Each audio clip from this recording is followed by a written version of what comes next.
আসসালামু আলাইকুম ভাই বন্ধুরা, আপনারা কেমন আছেন? অবশ্যই ভালো আছেন। এই যে আজকে আসলাম আরেকটি পেঁপে বাগানে। এই যে দেখেন আপনারা,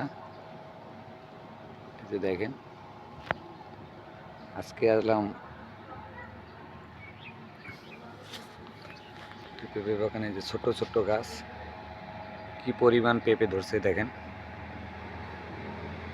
বুঝছেন? একদম ছোট্ট গাছ। এই যে দেখেন, শুধু পেঁপে শুধু পেঁপে। এই যে দেখেন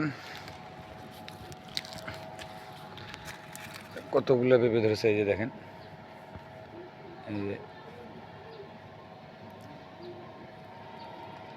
এখন এই যে পেঁপেগুলো পাকা ধরছে, দেখছেন? দেখেন